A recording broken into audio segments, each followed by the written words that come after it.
Lassie Farm. This will be episode 7 of The Merchant and the Alchemist's Gate. Previous episode was in the barn. That was a little noisy, so I'm out here. We'll see how this goes.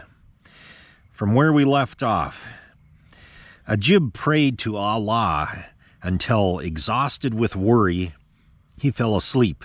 The next morning he was awoken by a knock at his door. There was a stranger there. "I have a message for you," the man said. "What message?" asked Ajib. "Your wife is safe." Ajib felt fear and rage churn in his stomach like black bile. "What ransom would you have?" he asked. 10,000 dinars. "That is more than I possess," Ajib exclaimed. "Do not haggle with me," said the robber. "I have seen you spend money like others pour water." Ajib dropped to his knees. "I have been wasteful. I swear by the name of the Prophet that I do not have that much." The robber looked at him closely. "Gather all the money you have," he said, "and have it here tomorrow at this same hour. If I believe you are holding back, your wife will die. If I believe you to be honest, my men will return her to you." Ajib could see no other choice. "Agreed," he said, and the robber left. The next day he went to the banker and withdrew all the money that remained.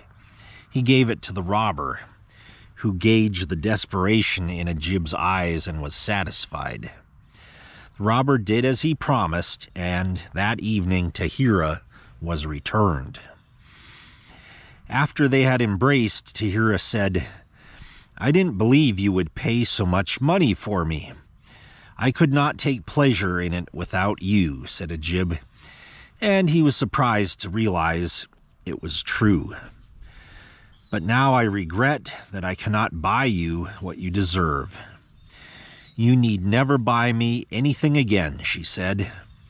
Ajib bowed his head. "I feel as if I have been punished for my misdeeds."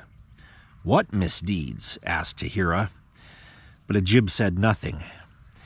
I did not ask you this before," she said, "but I know that you did not inherit all the money you gained. Tell me, did you steal it?" "No," said Ajib, unwilling to admit the truth to her or himself. "It was given to me." "A loan, then?" "No, it does not need to be repaid." "And you don't wish to pay it back?" Tahira was shocked.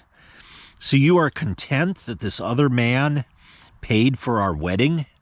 That he paid my ransom?" She seemed on the verge of tears. "Am I your wife, then, or this other man's?" "You are my wife," he said. "How can I be when my very life is owed to another?" "I would not have you doubt my love," said Ajib. "I swear to you that I will pay back the money, to the last dirham." And so Ajib and Tahira moved back into Ajib's old house and began saving their money. Both of them went to work for Tahira's brother, the apothecary, and when he eventually became a perfumer to the wealthy, Ajib and Tahira took over the business of selling remedies to the ill. It was a good living, but they spent as little as they could, living modestly and repairing damaged furnishings instead of buying new. For years, Ajib smiled when he dropped a coin into the chest, telling Tahira that it was a reminder of how much he valued her. He would say that even after the chest was full, it would be a bargain. But it is not easy to fill a chest by adding just a few coins at a time. And so what began as thrift gradually turned into miserliness, and prudent decisions were replaced by tight-fisted ones. Worse, Ajib's and Tahira's affections for each other faded over time, and each grew to resent the other for the money they could not spend. In In this manner the years passed, and Ajib grew older, waiting for the second time that his gold would be taken from him. "What a strange and sad story," I said. "Indeed," said Bassarat. "Would you say that Ajib acted prudently?" I hesitated before speaking. "It is not my place to judge him," I said. "He must live with the consequences of his actions, just as I must live with mine." I was silent for a moment and then said, "I admire Ajib's candor, that he told you everything he had done."